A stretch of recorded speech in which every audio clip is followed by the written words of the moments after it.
கிள்ளியூர் சட்டமன்ற தொகுதிக்குட்பட்ட பாலப்பள்ளம் பேரூராட்சியில் திடக்கழிவு மேலாண்மைன்னா என்னென்ன தெரியாத ஒரு உள்ளாட்சி நிர்வாகம் இருக்குது. அது ஏன்னு கேட்டால், நாங்கள் ஒரு திடக்கழிவு மேலாண்மை திட்டம் கொண்டு வந்தோம், அதை நாம் தமிழ் கட்சிக்காரங்களும் ஊர் மக்களும் சேர்ந்து தடுத்து நிறுத்திட்டாங்கன்னு ஸ்கூல் பிள்ளைங்கள மாதிரி கம்ப்ளைண்ட் பண்ணிட்டு இருக்கிறாங்க.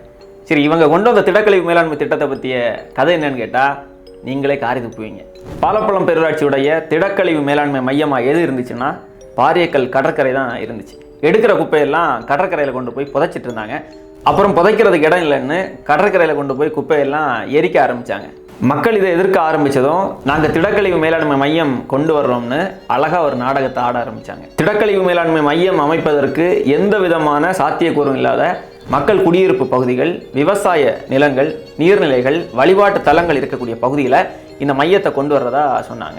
இவங்க இந்த இடத்தை தேர்வு செஞ்சது காரணமே, எப்படியும் மக்கள் எதிர்ப்பாங்க, மக்கள் மேலே பழியை தூக்கி போட்டு மக்கள் எதிர்த்தாங்க, அதனால தான் இதை நாங்கள் கொண்டு வர முடியலைங்கிற ஒரு நாடகத்தை ஆடிடலாங்கிறதுக்காக தான். அவங்க நினைச்சது மாதிரியே மக்கள் எதிர்த்தாங்க, மக்களோடு சேர்ந்து நாம் தமிழ் கட்சியும் எதிர்த்தது. இப்போது மக்கள் மேலேயும் நாம் தமிழ் கட்சி மேலேயும் பழியை தூக்கி போட்டு தப்பிடலான்னு நினச்சிட்டு இருக்கிறாங்க. அவ்வளோ ஈஸியெல்லாம் நீங்கள் தப்பிச்சு போக முடியாது. மக்களை பாதிக்கக்கூடிய வகையில் திடக்கழிவு மேலாண்மை மையம் இருக்கக்கூடாதுங்கிறதா எங்கள் நிலைப்பாடை தவிர திடக்கழிவு மேலாண்மை மையமே இருக்கக்கூடாதுங்கிறது எங்கள் நிலைப்பாடே இல்லை. தமிழ்நாட்டிலேயே திடக்கழிவு மேலாண்மைக்கு சிறந்த திட்டங்களை வச்சிருக்கிற கட்சி நாம் தமிழர் கட்சி. அது நீங்கள் வச்சிருக்கிற மாதிரி கடலில் கொண்டு போய் குப்பைகளை கொட்டுறதும், குவிச்சு வைக்கிறதும், எரிக்கிறது மாதிரியான திட்டங்கள் இல்லை.